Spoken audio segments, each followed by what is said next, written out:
আসসালামু আলাইকুম রহমতুল্লাহ বরকাত। যাত্রী জনগণের কাছে একটা কথা বলতেছিলাম। কথাটা হলো এরকম যে আমরা রেলওয়েতে, বাংলাদেশ রেলওয়ে কমলাপুর রেলওয়ে স্টেশনে পুলিশ ডিপার্টমেন্ট বলেন আর লেবার ডিপার্টমেন্ট বলেন, আমরা এই ডিপার্টমেন্টে জব করি। আমার বেস নাম্বার 150। আমাদের লগে আমাদের সহকারী ভাই আছে এদিকে অনেকেই। তো এর ভিতরে কত যাত্রীরা স্টেশনে বলতেছে আমরা যে প্রতারিত হইতেছে। প্রতারিত জিনিসটা বলতে কি বোঝায়, আমরা তাদেরকে প্রশ্ন করি যে ম্যাডাম বা স্যার আপনারা কী বাজে যে প্রতারিত হইতেছে। তো আমরা কিছু ব্যাগ মাল সাবানা দিয়ে গেলে অনেক সময় দেখা গেছে কিছু কিছু পোলা পাইন্ডে দিয়ে এগুলা পোলা পাইন ব্যাগ নিয়ে মাল সাবান নিয়ে বাইগা যায়, ওদেরকে আর আমরা খুঁজে পাই না। ওটার জন্য আমরাও বিভ্রান্ত। এই জন্য আমরা বিভ্রান্ত যে আমরা তো পোলা পাইনদেরকে চিনি না। তো অনেকেই অনেক যাত্রী বলে এগুলো মনে তোমরা প্রশ্রয় দেয়। আসলে মূলত আমরা এগুলো কোনো প্রশ্রয় দিই না।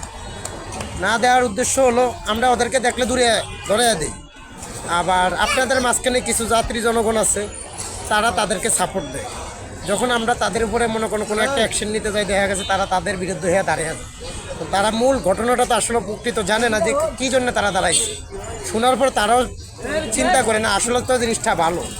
যে যেমন ধরেন একটা আপনার ব্যাগ নিয়ে গেল, একটা ব্যাগ একটা বাচ্চার হাতে দিলেন যে আমার ব্যাগটা টেনে নিয়ে উড়ে দিয়ে আসো, তোমাকে আমি চা খাবার লেগে 20-50 টাকা দিব। ওই বাচ্চাটা আপনার ব্যাগটা না উড়ে দিয়ে ওই ব্যাগটা নিয়ে আপনার বাচ্চাটা পালিয়ে গেল। তখন আপনি ট্রেনও মিস করতেছেন এবং আপনি মাল সাবানও হারাইতেছেন, আপনি নিজে একটা বিভ্রান্তিতে পড়তেছেন। এই জন্য আমাদের এই ভিডিওটা করা।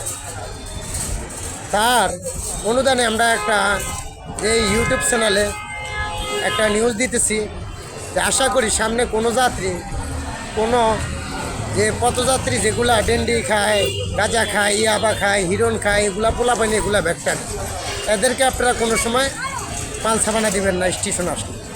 এক দ্বিতীয় কথা হলো, কোনো লাইসেন্সদারি লেবারেরও যদি দেন, ওই লাইসেন্সদারি লেবারের পিছনে একটা বেস নাম্বার আছে, ঠিক আছে? ওনার লগে দরদাম করে 50 দেন আর 100 দেন বা 200 দেন আর যাই কিছু দেন, খুশি হয়ে আপনি যা দিবেন তাই লেবার নিতে বাধ্য। এই জন্য আপনি লেবার দিয়ে সবসময় স্টেশন আসলে চেষ্টা করুন মালটা বহন করার জন্য, তাহলে আপনি কোনো দুর্ঘটনার তলে পড়বেন না। আর আপনি যেগুলো ট্রেনের দেখা গেছে নাম জানেন নাই, টাইম জানেন নাই, ওগুলো ট্রেনের নাম, ট্রেন একটা লেবার নিলে দেখা গেছে আপনার সুন্দর মতন সিটগুলো ভাবে আপনি বগি দেখে সিট নাম্বার দেখে আপনার মালটা সুন্দর করে পৌঁছে দেওয়া আসবে। এই জন্যে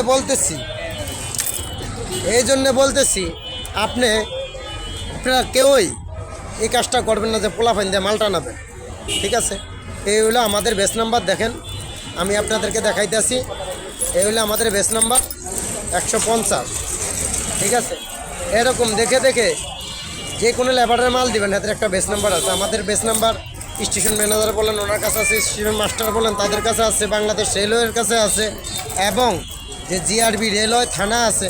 কোনো লেবার যদি আপনার লোক যদি কুশৃঙ্খল কোনো খারাপ ব্যবহার করে, আপনি যে কোনো জায়গায় অভিযোগ দেবেন, নগদে আমাদের তৎকালীন সমস্যাগুলার বিচার হয়ে যায়, ঠিক আছে?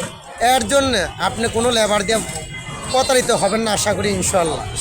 আর আপনি যদি কোনো সময় কোনো পোলা ফাইন্ডে দিয়ে মাল দেয়া প্রতারিত হন, আইসা লেবারকে জিজ্ঞাসা করেন, এগুলা লেবার আসলে খোঁজ রাখে না, জানে না। লেবারের সামনে কোনো অন্যায় করলে কোনো পোলা ফাইন্ডে ছাড় দেওয়া হয় না। এবং কি বাংলাদেশ রেলওয়ের পুলিশ আরএমবি ডিপার্টমেন্ট বলেন, ওরাও ছাড় দেয় না। বাংলাদেশ রেলওয়ে জিআরবি বলেন, ওনারা তৎক্ষণাৎ ব্যবস্থায় নেয়, সব কিছু করে ওনাদের শাস্তির আওতায় আনা হয়। তারপরে এগুলো হলে আপনাদের উপরে সব কিছু নির্বাচন, ঠিক আছে?